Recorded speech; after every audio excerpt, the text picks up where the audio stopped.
banget. Ini aku lagi lihat berita. Berita tentang apa? Ini MBG yang satu hari anggarannya bisa sampai 1 triliun. Masa sih? Iya. Nih kamu lihat. Iya kan? Padahal di Aceh sama Sumatera lagi ada bencana ya. Iya, kenapa nggak dialihin dulu ke Sumatera gitu ya, ke Aceh? Padahal kan banyak yang lebih penting daripada MBG gratis kan gitu. Kenapa nggak disalurin ke guru honorer atau ke apa ya, ke area yang lain yang lebih penting gitu daripada MBG? Misal kayak yang lagi bencana sekarang kan di Sumatera, di Aceh, mereka juga butuh makan, baju, ayam, yang lainnya ya MBG sekarang ini. Lagi pada ngapain nih? Udah pada datang? Udah dari tadi ya. Udah jam berapa? Kita kan mau ada aksi berikut-berikut. Oh iya. Sekarang yuk langsung ke kelas. Yuk.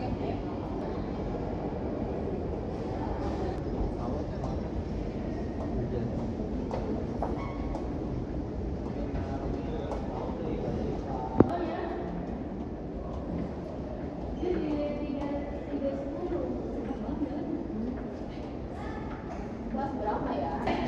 Oh ini ya?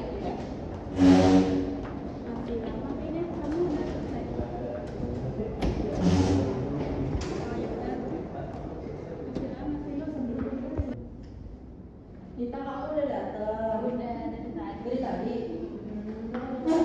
Tadi sih jam 7 dari sini sih. Oh ya, kamu ya. Maksudnya mana? Belum sih. Tadi sih di grup infonya telat ya. Jadi kita tunggu ya. Oh ya. Kira-kira hari ini bakal ngebahas materi apa ya kita? Nah, harusnya sih tentang berpikir kritis, tapi temanya sih masih sama bapaknya, nanti kita lihat ya.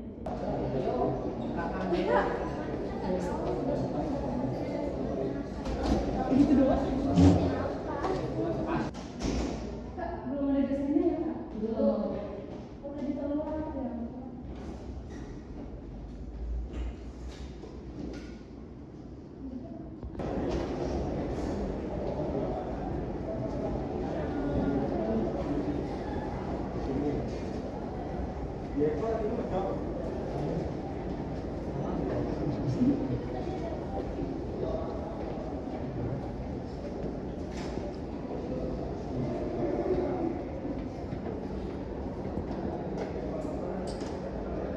Selamat siang. Iya. Ya, Bapak Telat. Iya kak.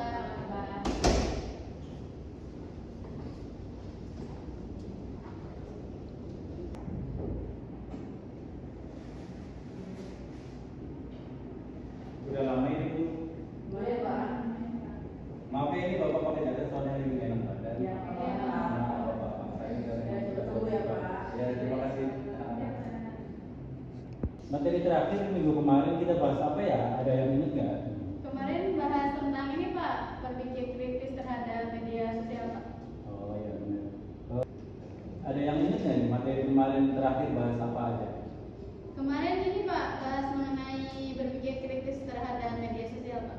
Apa tuh yang diingat materi isi dari materi kemarin yang berpikir kritis terhadap media sosial?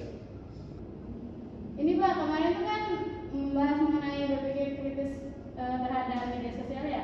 Nah menurut aku sih kemarin bagaimana cara kita untuk bersikap terhadap media sosial yang memang banyak sekali berita-berita yang mungkin kejelasannya itu belum akurat ya pak. Jadi itu sangat membantu untuk kami agar menerima informasi itu dicek dulu kebenarannya pak. Kalau untuk yang lain gimana? Sudah paham? Belum. Oke baik. Kalau yang lain masih belum paham, nanti Bapak akan jelaskan ulang materi yang kemarin agar kita bisa mereview pembahasan yang kemarin supaya bisa dipahami lebih lanjut. Baik, Bapak akan menjelaskan secara singkat mengenai materi kemarin yang berpikir kritis terhadap media. Jadi di era modern ini media seperti televisi, internet, dan media sosial menjadi bagian tak terpisahkan dari kehidupan manusia. harus informasi mengalir begitu cepat dan melimpah, namun tidak semuanya benar atau netral. Jadi di era modern yang sekarang ini tentunya media sosial sangat berkembang pesat ya di kalangan masyarakat, karena semua masyarakat ini pasti menggunakan media sosial untuk era sekarang. Lalu selanjutnya, tolong bisa ini ya, tolong bacakan. Baik, di sini itu ada definisi berpikir kritis terhadap media. Jadi berpikir kritis terhadap media adalah kemampuan untuk menganalisis, mengevaluasi, dan menafsirkan informasi yang disampaikan media dengan sikap rasional dan reflektif. Kemudian ada tujuan. Tujuannya itu agar kita tidak mudah dikemakan hoax atau terpengaruh terhadap propaganda dan mampu membuat keputusan yang tepat berdasarkan informasi yang akurat. Kemudian berpikir kritis terhadap media menurut para ahli, di sini ada dari Potter tahun 2019 itu menyatakan bahwa berpikir kritis terhadap media adalah proses aktif dalam mengidentifikasi pesan, menginterpretasi makna, dan menilai kredibilitas sumber sebagai informasi. Oke, baik, terima kasih Nia atas tadi yang dibacakan. Selanjutnya, apakah dari teman-teman ada yang ingin ditanyakan mengenai berita akhir-akhir ini atau fenomena yang terjadi belakangan ini?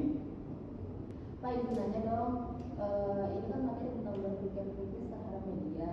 Kebetulan tadi kita membahas tentang berita yang lagi viral nih mengenai MBG yang 1 triliun itu ya Kak. Coba gimana tadi videonya Kak? Oh iya Kak, tadi saya kebetulan habis scroll sosmed, terus saya nemu video mengenai MBG yang itu anggarannya tuh 1 triliun dalam sehari. Apa nggak sebaiknya anggaran itu dialihkan ke, kan sekarang Indonesia lagi ada bencana yang di Sumatera, di Aceh, apa nggak sebaiknya dialihkan ke hal yang lebih penting gitu. Baik, pertanyaan yang sangat bagus ya dari rekan kita ini. Tentunya MBG ini adalah sebuah proyek dari presiden kita, karena memang MBG ini menjadi salah satu program kerja beliau ya.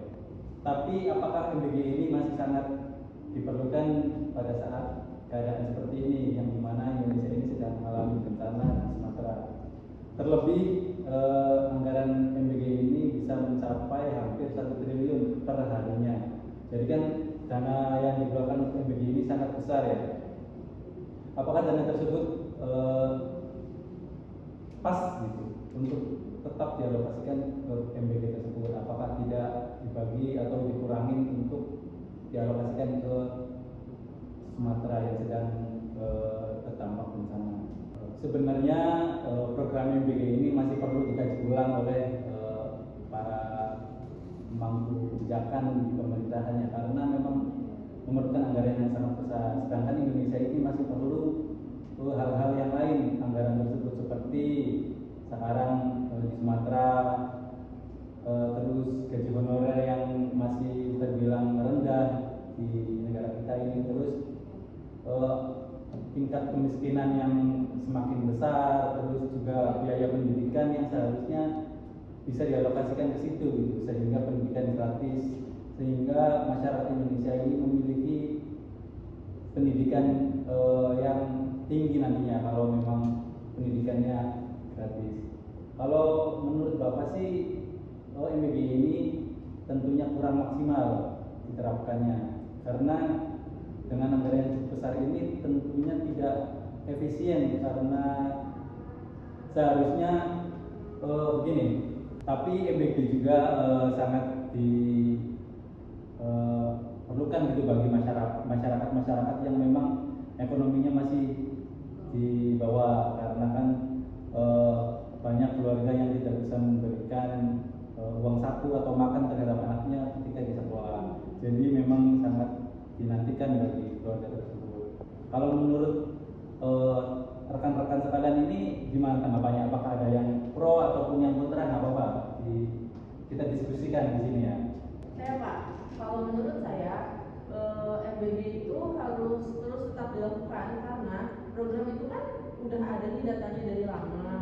Maaf ya, kan bencana itu kan kita nggak ada yang mau ya Pak. Jadi apa sih salahnya ketika kita menjalankan program yang sebelumnya itu sudah ada, toh pasti anggaran untuk bencana itu kan pemerintah juga sudah memilikinya gitu, tanpa harus memotong atau mengurangi lah gitu dana untuk MBG. Karena yang kita tahu juga kan MBG itu benar-benar membantu loh. Banyak mungkin anak-anak di pelosok sana yang makan itu cuma seadanya dan gizinya itu tidak terpenuhi, tapi dengan adanya MBG anak-anak itu juga bisa merasakan makan ayam, minum susu, makan buah. Jadi gak ada salahnya juga, kan itu juga untuk membantu menopang anak-anak generasi masa depan untuk Indonesia.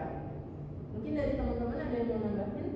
Oke baik, berarti dari Kansa ini berarti termasuk orang yang pro terhadap MBG ya? Ya Pak. Baik, kalau dari teman-teman yang lain apakah ada yang kontra juga atau malah pro sama seperti Hansa? Coba ada yang bisa memberikan pendapatnya?